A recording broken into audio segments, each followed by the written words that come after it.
So as I said, we are here today for market research utilizing the dynamic small business search tool. I am Taylor Bose. I'm going to be the host of this webinar, and I am the Assistant Program Director at Norcal Ptac. Our main presenter today is Lenny Bean. He goes by Lenny, and he is one of our procurement specialists at Norcal Ptac. And then we are also very lucky to have on our call today Lynn Wilson from the IDRS Acorn Project. So from here, I'm going to hand it over to Lynn and have her tell you a little bit about her program. Lynn, go ahead. Thank you so much, Taylor. Glad to be here and glad that all of you are on with us today. So my organization is a Native-led organization, and what we do is we help Native entrepreneurs throughout the country start and grow their small businesses. So if you are a Native entrepreneur, or maybe you're married, to someone who is Native, then you would qualify for our services as well, because we don't charge for them. Just like the PTACs, we offer our services free of charge. So we provide technical assistance. So if you need to, some kind of one-on-one business counseling, we are happy to do that. We also do a lot of different trainings. I know this one is focused specifically on government contracting, but my organization does trainings in all areas of business, whether it's finance, marketing, just almost any kind of small business topic you could think of. So I would encourage you that, and if you would like to attend our trainings, we do, most of them through webinar, of course, as everyone else is doing right now. And we do open those up for free of charge to anybody, regardless of Native status. But if you would like to learn more about our organization or the trainings that we have coming up, please visit our website, which is nativebiz.org there. Thank you, Taylor. All right, thank you so much, Lynn. Okay, now I'm going to talk a little bit about Norcal Ptac. So who are we? We are government procurement experts here to help you succeed in the government marketplace. We are funded both federally and by the state of California. And so all our services are already paid for via your tax dollars. And we provide our services at no cost. Our services take the form of kind of three main things. We do one-on-one counseling, custom bid matching, and resources and training. In our one-on-one counseling, you'll meet with one of our procurement specialists, like Lenny Bean, who's presenting today, and they can help you with anything having to do with government contracting, whether you're just entering the market or maybe government contracting is a completely new concept to you. We can help you explore that a little bit more. We can help you do market research to see which agencies would be a good fit for you to target. We can help you get registered to do business with the state of California and with the federal government.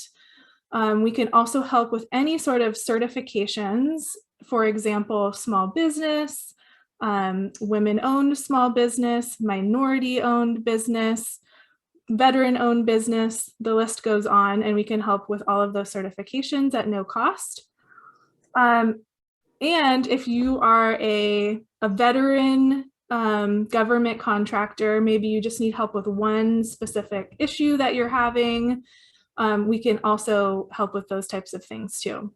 We can help find bid opportunities. We can help you prepare your proposal. We can also help with contract compliance after you win a contract. So those are just some examples, but we really help with anything having to do with government contracting. We also offer a custom bid matching service, and how that works is once you become a client of Norcal Ptac, we sign you up in a system that we pay for annually, and we allow our clients to use that for free.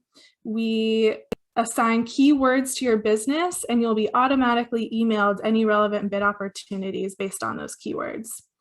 And then last but not least, we offer a plethora of resources and training throughout the year, similar to this training today.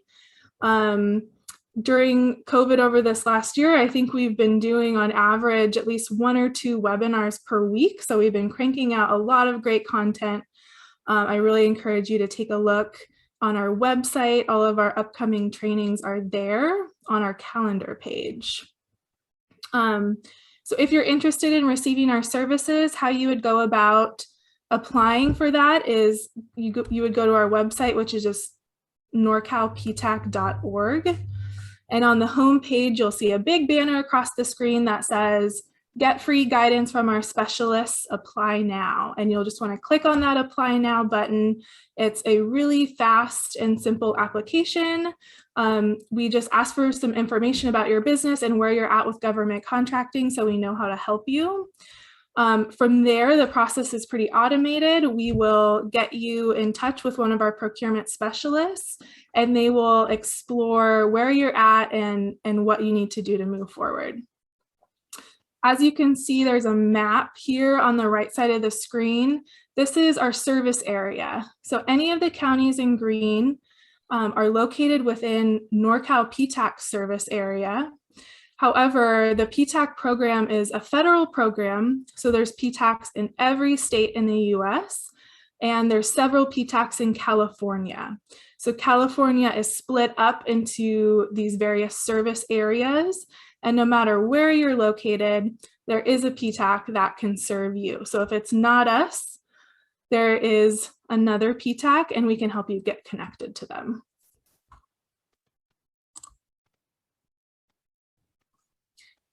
All right, so now I'm going to introduce you to our main presenter today, Lenny Bean. Lenny Bean has been with our Ptac, I believe, since 2015 or 16. So he's one of our OG Norcal Ptac Procurement Specialists. He also has worked for the New Mexico Ptac for many years as well. And he is such an expert. He comes to us with so much experience, especially when it comes to marketing your business to the government. He's our go-to expert on how to market yourself, how to develop a capability statement, etc. So he's your go-to person for that. Okay, Lenny, I will hand it over to you and you can take it from here.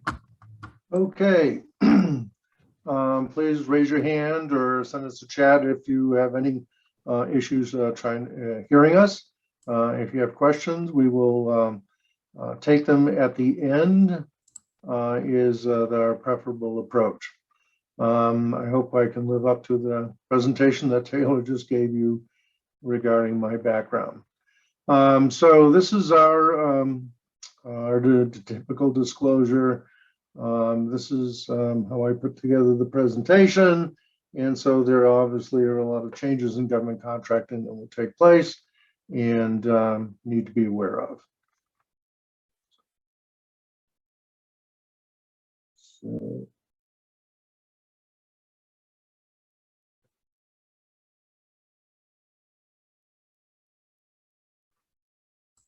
okay, Lenny, I'm going to stop sharing and I'll have you share your screen. okay, all right.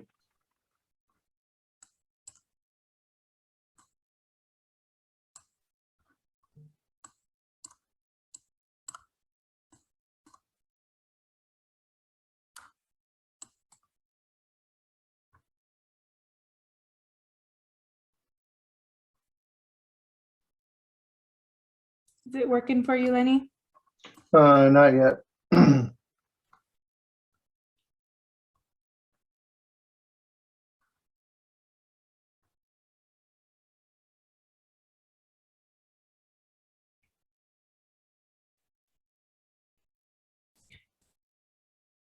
Okay, I'm gonna share my screen again really quick.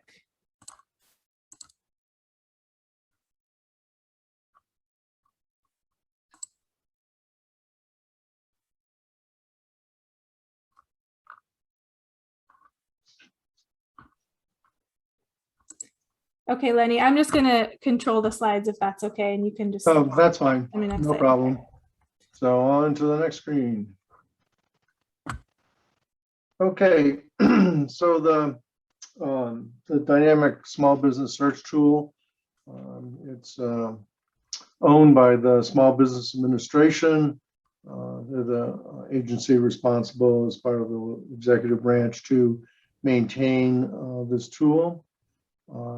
It is essentially all small businesses that have registered to do business with the federal government in SAM, System for Award Management. They will all show up here. As long as you have clicked when you did your SAM registration that you want to be found. Some businesses have selected not to, and so very little information will show up here. We encourage you to be found because that's this tool. Then this is how buyers, small business specialists, and various agencies find you. So government procurement officers, they're going to search for you, and also prime contractors will search for you. When I worked for Honeywell in my career running projects, we use this tool extensively to look for small businesses to meet our small business goals. So beyond, so this is your marketing tool that is a public search place for people to find you. And it also helps you if you are looking for partners. Perhaps you're looking for a teaming partner, looking for find out who is in who your competitors are in particular businesses. This is a good tool to use. You go to the next slide. So you want to make sure, because what it's going to do is going to pull over information that you put in your SAM registration. Make sure it's up to date. There's a place for your capability statement, your keywords for your industry, for your business, and make sure that the NAICS codes that they pulled over from the SAM registration, make sure they're accurate and represent what your business does. It'll also, you can put in certifications for your business. Any small business certifications like Lumino Small Business, Veteran Owned, 8A, Hubzone, etc., will automatically come over, and the SBA will actually put those certifications in. However, in your business, there are probably certifications that you went out and obtained to do your business. It could, if you're in construction, it could be a contractor's license. If you're in a technology organization, maybe it's a Microsoft acknowledgement. Want to make sure that information is in there, so when people search for you, you have a good representation. To get your information into the dynamic small business tool, at the end of your SAM registration, you will see an icon that talks about this, the SBA. It has SBA on it, and you click on it, and it will take it over to update the information. So again, the information in SAM comes over automatically. However, you have to go in and put in your additional information on your own. And then what you want to do is search and compare your information to other similar businesses. The link here is at the bottom of the screen, and the DSBS shows up at the end. For whatever reason, they have chosen this link for that system. And if you Google DSBS, you're going to find this in a list of others. This is the one that works.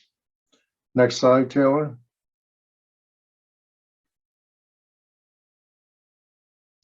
So what I've done here is going to go page by page. I was even considering doing it live, but then again, we all know how systems work and sometimes they go down. So I'm going to walk through the various pages if you're doing a search in the Dynamic Small Business tool. Now you can just essentially look for your business too and see how it looks as well, because you're going to show up in here if you have registered in SAM. Again, it's for small businesses that were defined by your NAS codes in the SAM registration. large businesses will not show up here.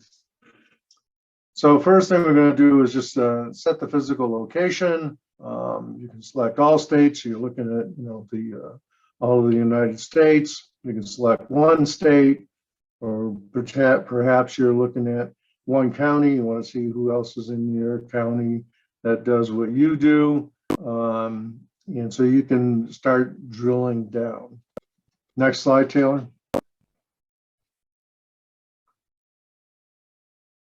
So this is where your government certifications will show up. And as I mentioned before, the government certifications, that will be put in by the Small Business Administration, not by you, or not necessarily through SAM. So the SBA goes in and adds these in as you are get your certifications. Now, other self-certifications, some of it may come from SAM, but essentially those boxes will be checked. However, you can check them as well here to do your search. So I noticed that through the Acorn, a lot of the tribally owned companies, you may want to look at tribally owned. You may want to look at other Native American. You may want to look at service disabled veterans. So this is where you would select that. And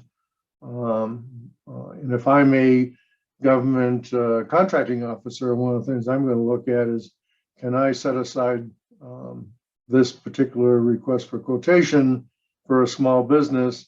And I'll drill down to see if I can get it down to perhaps a Hubzone business or a woman-owned small business.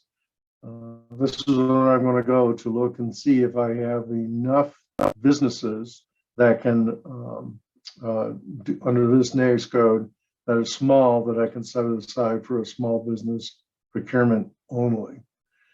And you're also going to look at partnering with like certified businesses. Select the ones that are most like you and see if you can develop some partnerships. Buyers in the government and others, it is an advantage if you can partner up and have like two women-owned small businesses working together. There are advantages to that. The advantages, let's say you're both a woman-owned small business. If you were a woman-owned small business and you were subcontracting a set-aside procurement, you could subcontract up to 50%. If you, excuse me, if you partner up, you're both women-owned small businesses, you both have active certifications, then you can both share in the total contract. There is no requirement, there's no 50% rule that applies. So it's look for partners in the small business arena. And a lot of buyers will count it not as just one business that they met the goals with, but two. Next slide.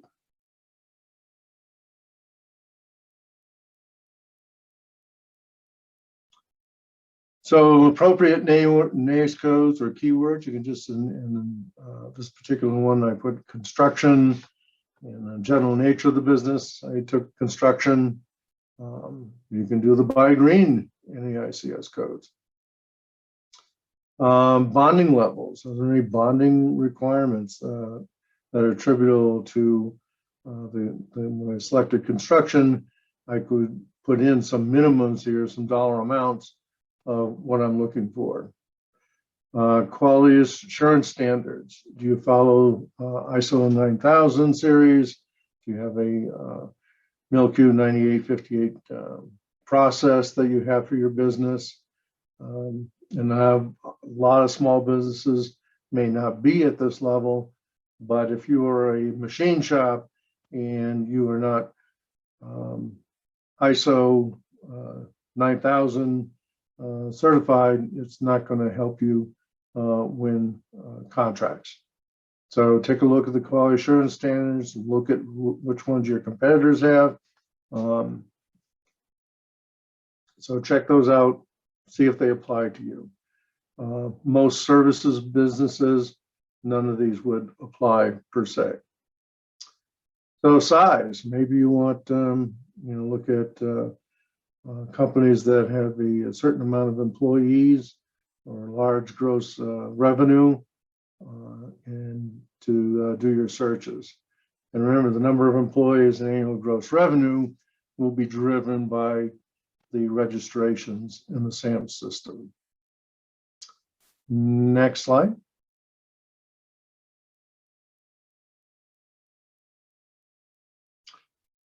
So you're interested in businesses that accept a credit card. And by the way, when you're registering in SAM and you don't do business by credit card, my suggestion is you look at that as an opportunity. There are some pretty slick credit cards that you can accept, various apps, etc. I'm not going to recommend any specific one, but you can look at those because a lot of small buys, small amounts are done by credit card now, by not just the federal government, but other counties, cities, states, etc., where the buyers are allowed a certain level that they can do business via credit card. The advantage for small businesses is you get the money right away.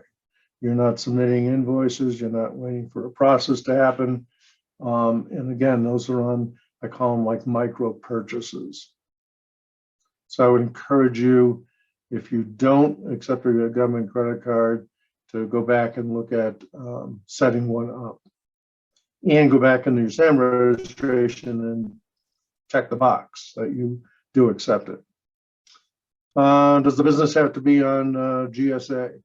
GSA, for those that may not be familiar, General Services Administration, federal, part of the federal government, and they'll negotiate schedules for various companies that are typically 5 years, and then you can opt to extend them for additional 5 years to be on their schedule.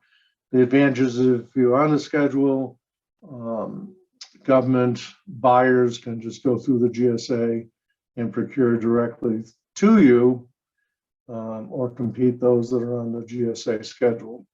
If you're interested in the GSA schedule, please contact your Ptac and talk about it. What I would encourage you to do as another search is go to gsaelibrary.gov, and you can do all kinds of searches, see what businesses are already on there that you potentially could subcontract to, and you can actually see their terms and conditions, pricing, the resumes of the various job descriptions. So there's a lot of information there as well.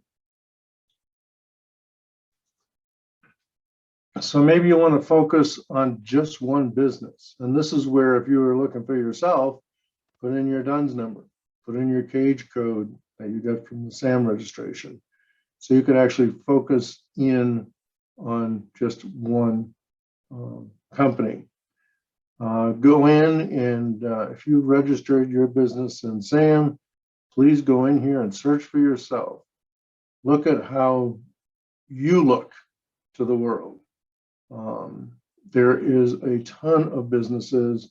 When you start doing searches, there's no one, they didn't bother to put in their capability statement. If I don't know what your capabilities are, I'm just moving on. I'm not going to bother contacting or anything else and say, hey, put in your capabilities. Or you could search by a name or trade name. You can put the company name in there, and it'll do the search on the company as well, as long as they're registered in the system. Next slide, Taylor.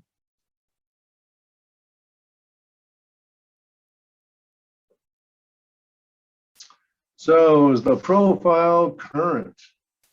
When you a good time to look at is when your SAM registration needs to be renewed every year. At the same time, at the end of the SAM registration, check your profile, make sure it's up to date.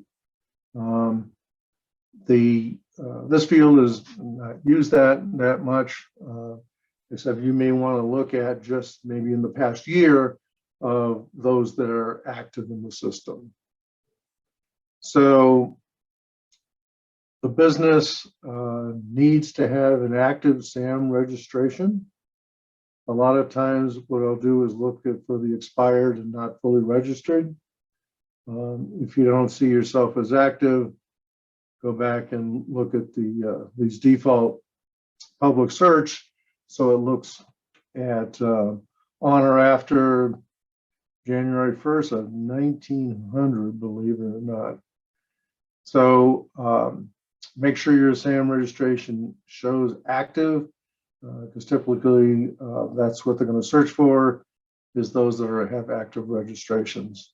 So make sure you update your SAM registration once a year, and at the same time, go over and make sure your profile is up to date. Next slide, Taylor.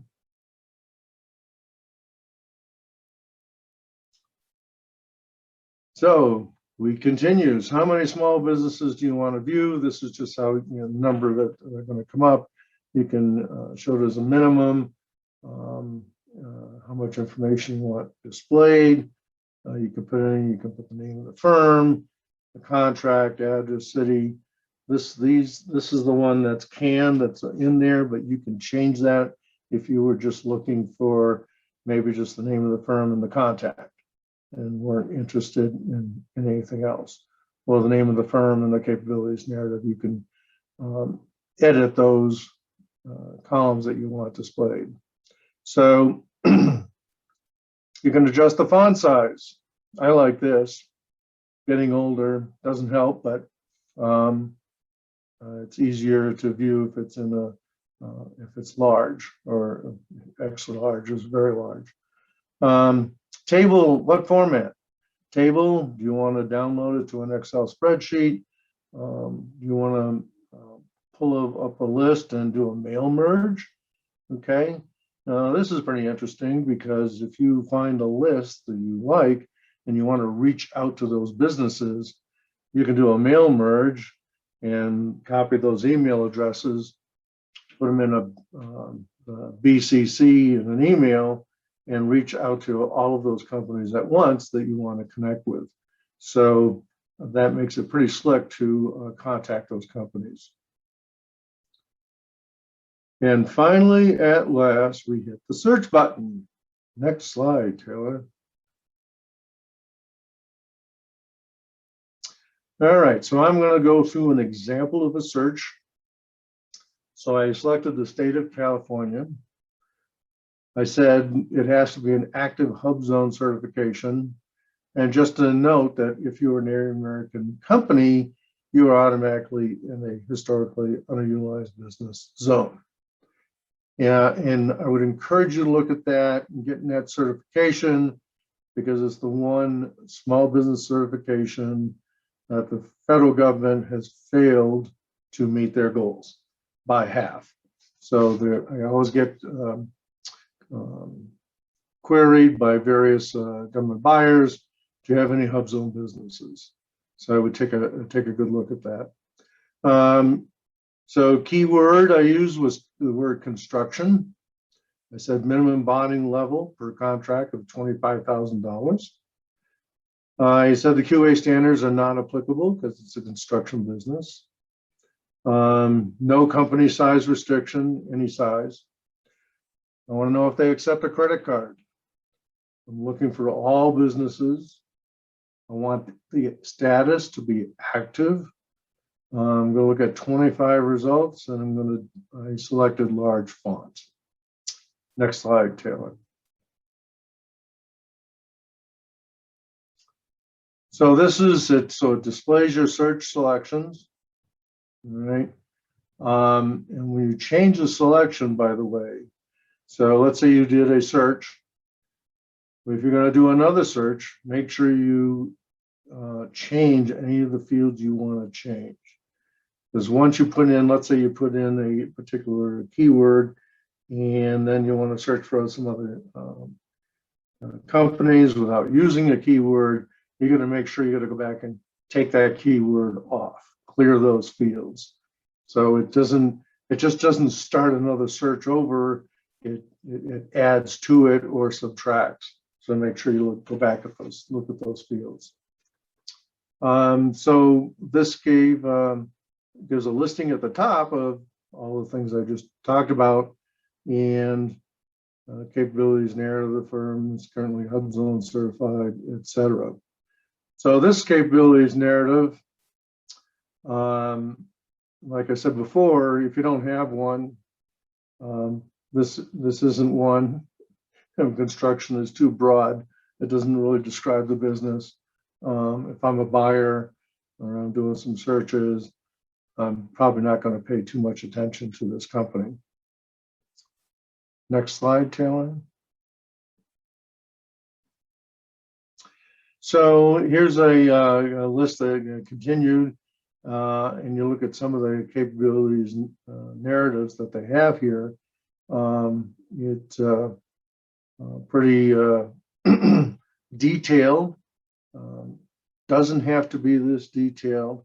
If you have a statement of qualifications or a line card, the capabilities narrative here should be the first thing you see on that statement of qualifications or line card. And also, if you have a website, you don't have to keep changing things. You have a capabilities narrative that you like, and it doesn't have to be this long. This person put a lot more in there than I think buyers have time to read. So the second one, it's pretty straightforward. Support and maintenance, repair, alteration, minor construction services, and multi-trade IDIQ construction. The IDIQ is independent delivery, independent quantity, multi-trade. So, and then another one, use all caps. Sometimes that's better, easier to read. So take a look what others have done. So is any other information you want to add to that profile? You want some codes, some keywords. Is there a firm you would like to contact for potential teaming or subbing to? Take a look at that. And then when you look at one of these firms, you can always go to sam.gov to the contract award search to see if the person you're interested in, the company you're interested in, is actually getting some current contract awards. That may be important to you. So what I do is I clicked on West Point Contractors. Next slide, Taylor.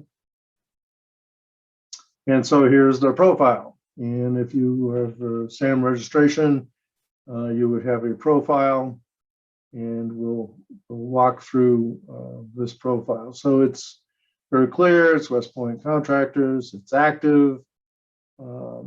This one has a parent company, so it also will show you the DUNS number for the parent company. Gives the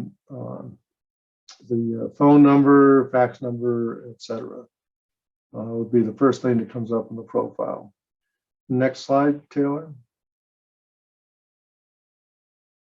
So it's going to show you any certifications. So here it's other minority owned, self-certified small disadvantaged business, service disabled veteran. So that might be important to know as well. And then who the current principals are. It shows the president and the vice president of the company. By the way, I did not ask permission for this company to show this to you because, again, it's all public information. So if you go to the next slide, please. So they were in the 8A program, the Minority Development Program with the SBA. So that's good to know because they probably then have established themselves in the government business. However, they did exit that program in 2018. So they would not be eligible for any 8A set-aside business. But they are Hubzone certified back in 2011. And again, Hubzone is historically underutilized business geographic area. It's a certification. And that was one of the things I wanted to search for. It is not woman-owned small business certified, nor is it economically disadvantaged women-owned SBA certified. Next slide, please. So didn't put any non-federal government certifications. Here is where he could have put any of his like a state construction license, things of that nature. It adds validity, if you will, to your business. So the capabilities narrative here, it's fairly detailed, but it's this is what they put in when they did the SAM registration. They came over and added this in. The special equipment, there's a place there for any special equipment that you use. This one's construction, but you could have IT servers, PCs, or something if you were in the IT business. If you want to amplify additional capabilities, you can also use that special equipment materials field to adding more information. Perhaps there's some other key things you want to mention. Next slide, please. So business type, you will select your business type. In their case, 90% construction, 10% service based on what they do. The bonding level that I wanted for a contract was 20,000. You can see it there. And then if you look at, here's a list. I'm not going to show them all, but of the NAS codes with their small, size determination, whether or not they're small. Because you will see companies in here that are large companies, but they have a couple of small NAICS codes that apply. However, you'll see the ones that are small. Next slide, please. So keywords. I hate to say it, but keywords are key. Because if I'm using keywords to search, it's going to go look at this field. And again, when you do your SAM registration, you go to the end, you go over to the dynamic small business search and update your profile, put in the keywords. If someone was looking for you, you're going to want your keywords to stand out. So if I put in plumbing here, this company will come up. The other thing too, as Taylor mentioned, if you work with Ptac, we have that tool called Bid Match, where we use keywords to search for opportunities. So you could use these for that purpose as well. So it's not just a one-time thing. So take a look at what others are using as keywords for your business. You may want to change them or add them. But again, can't overstate, a lot of searches are done based on a keyword. And if the keyword doesn't show up when you're in this field, then you're not going to be found. So spend some time doing that. Ian, is there any assurance standards? Exporter.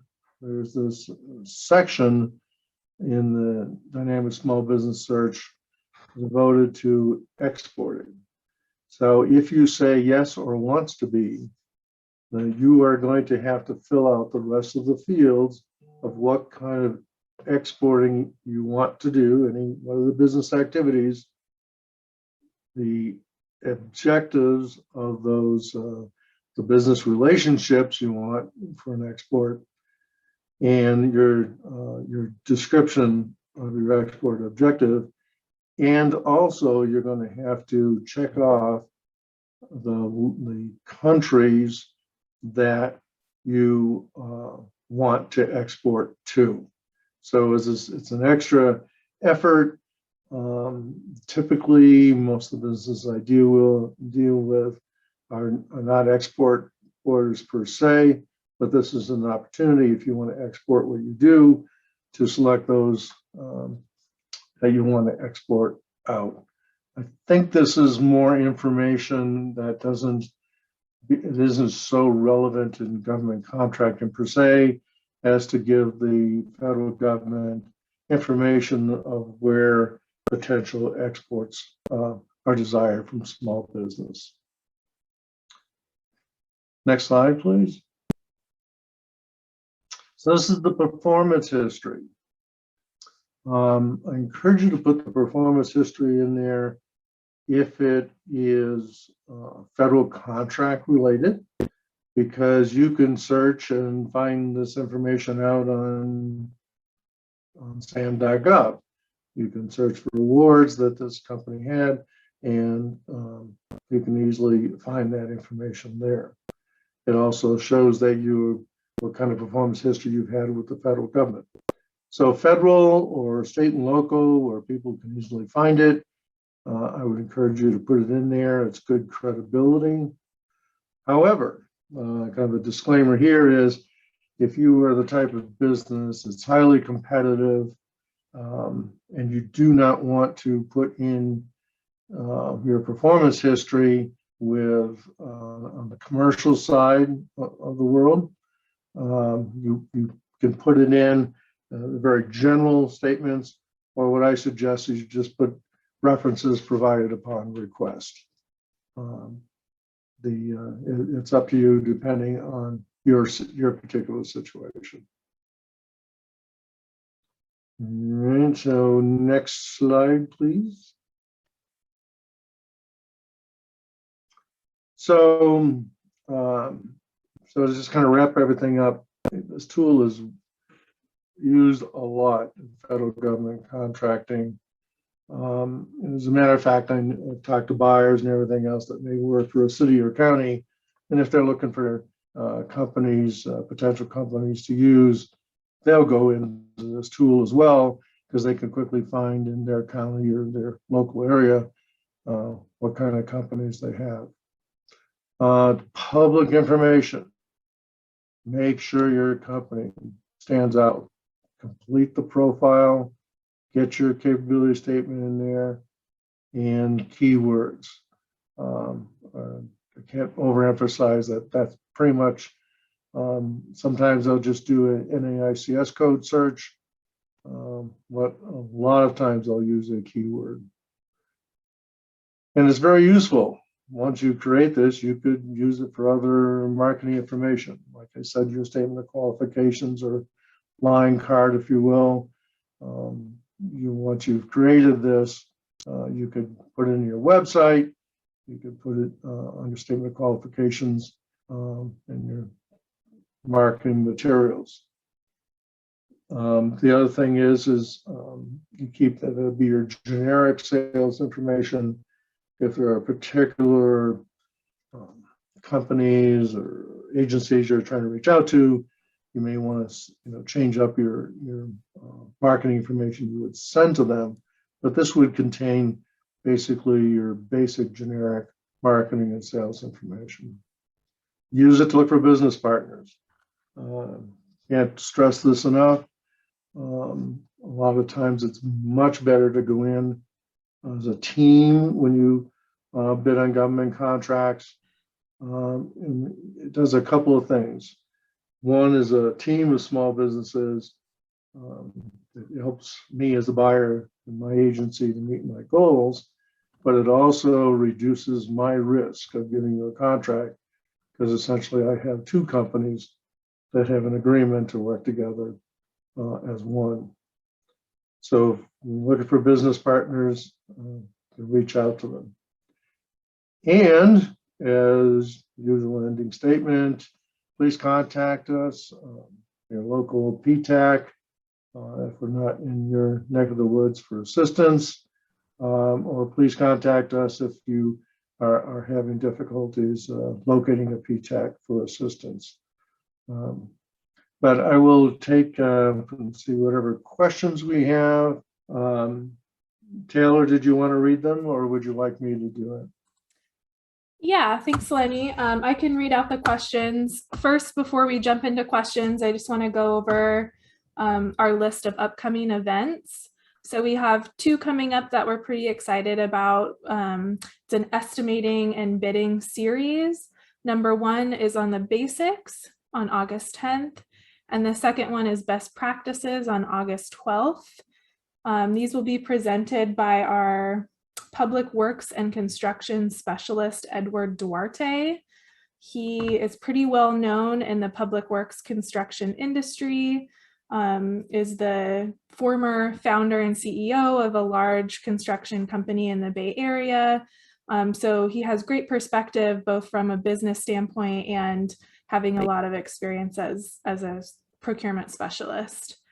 And then we have County of Santa Clara request for proposals on August 26th. This will be an overview of the request for proposal process, but it will be specific to County of Santa Clara, and they will be on the webinar with us. All of these webinars and more can be found on our website, norcalptac.org/calendar. All right, and now we will hop into questions. Let me switch over. So I do see that we have a few in the queue, which is great. Okay, Lenny, so the first question is from Lark. He says, do you know the maximum characters in the capabilities narrative? I'm trying to remember exactly what it is. I think it's like 500 characters. It will tell you if you go over. So try to keep it under 500 characters. The other thing to remember is spaces count as a character. A comma counts as a character. So spend a little time making sure your sentences are very to the point, if you will.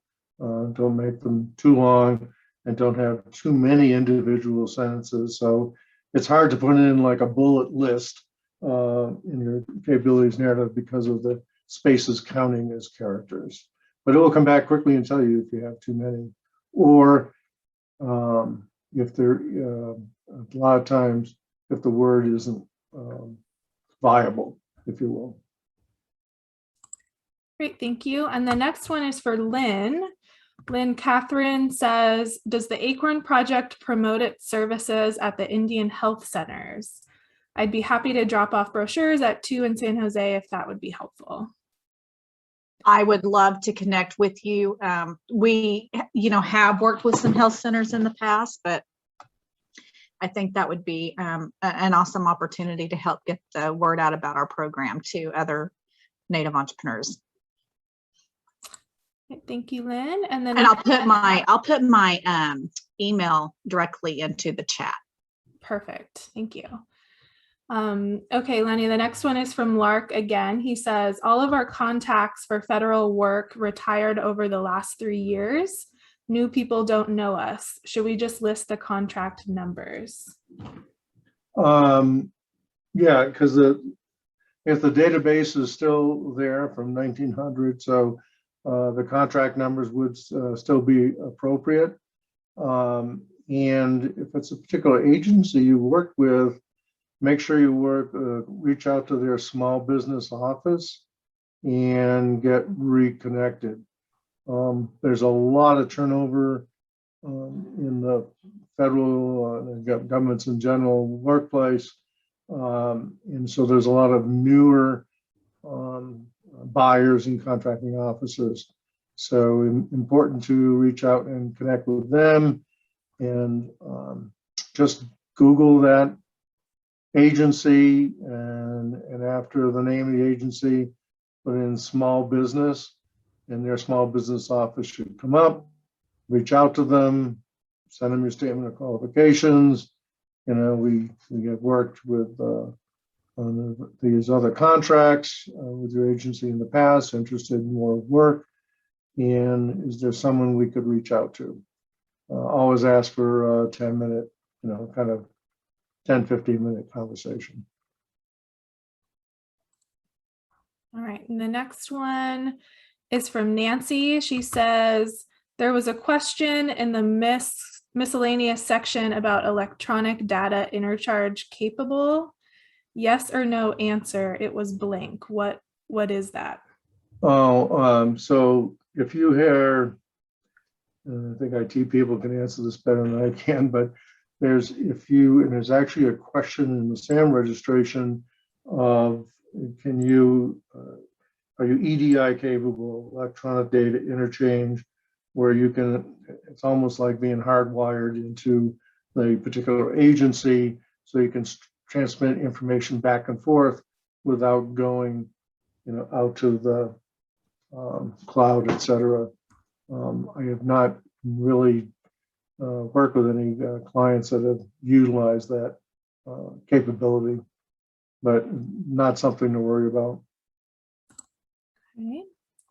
And next one is from Lark again. They said, will you be offering a Hubzone certification webinar? I'm not Taylor. I don't know. We have one coming up, but we certainly have done them in the past and could do it again. Yeah, I would add to that. That's definitely something that our procurement specialist can help you with one-on-one. It is something we've offered webinars on in the past, and we will do so in the future. We just don't have any planned at the moment. Okay, next one is from Shang Ming. They said, will government buyers open and read capability statement as an attachment, considering the search might have 50+ search results? Again, it would depend on the buyer. If based on the search parameters right up front, that if you look at what was in there as the basics, the name of the company, the capability statement, and contacts, that would be the first search they would do, just to quickly look at those capability statements that come up in that search. And then they would refine their search further based on what they've seen. But the answer pretty much is they would read the ones that they're obviously most interested in. Again, use proper formats in English. They read a lot of things every single day. And if you have a statement of qualifications you are sending people, as an example, it has to be to the point. And oh, by the way, one of the things I just drives me crazy and drives buyers crazy is, I call it motherhood and apple pie. We're the greatest, quality. We're the greatest quality system for our, tires we produce. Well, that's all fine and dandy, but it's just it's like it's almost like a TV ad. These are buyers for the government. They want to know exactly what you do, what your experience is, and so keep it business-like as much as possible. Okay, great. So I don't see any other questions in the queue at the moment. I'm going to give everybody just a couple more seconds to see if anyone has anything else they'd like to ask.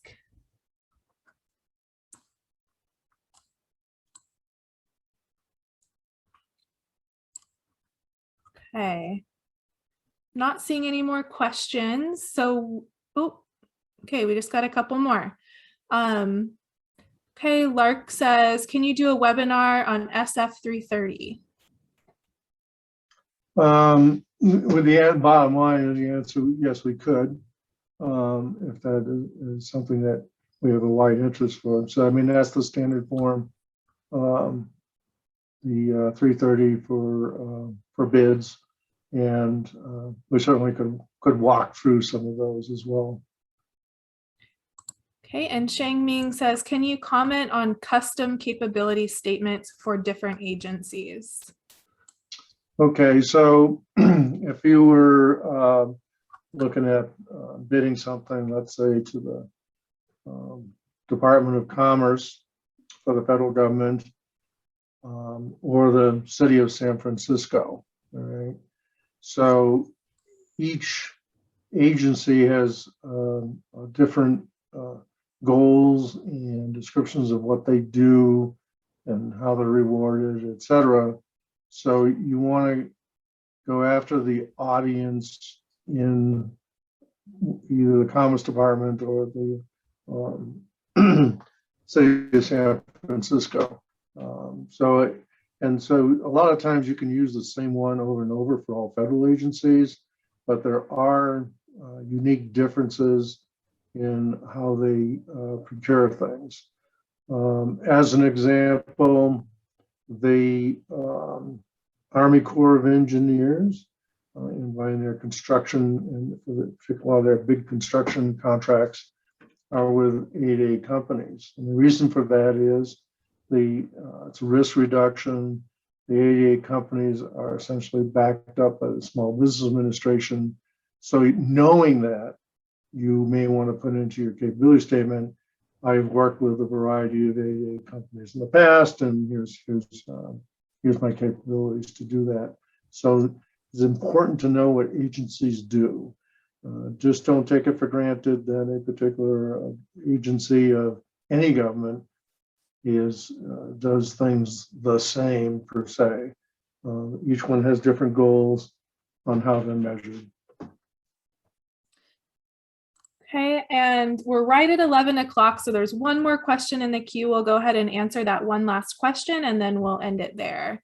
So Lenny, the last question is, if it's recommended to do custom capability statements, will uploading one capability statement to the SAM.gov defeat the purpose? Not necessarily. I think I mentioned before, have one generic capability statement. If you're at a backyard barbecue and somebody asks you, well, what does your business do? What is your 2-minute spiel of what you do? That is pretty much your capability statement that would be generic enough to cover all agencies. Okay, great. All right, so we will go ahead and end it there right at 11:01. Thank you so much, everyone, for joining us today. Don't forget, if you would like to work with Lenny Bean or one of our other procurement specialists one-on-one, please apply for our services at norcalptac.org. We very much look forward to hearing from you. If you have any other questions, please don't hesitate to reach out to me. My name's Taylor Bowes. I'm the Ptac Assistant Director. We will be sending out the recording and slides to everyone after this, and they will also be posted to our website. You should be receiving a survey via email just asking how we did today. We want to know your feedback. We want to know how we can improve. So please fill that out. It really helps us with our funders and continuing to be funded. So thank you, everybody, so much. We look forward to hearing from you soon. All right. Thank you for attending. Appreciate it.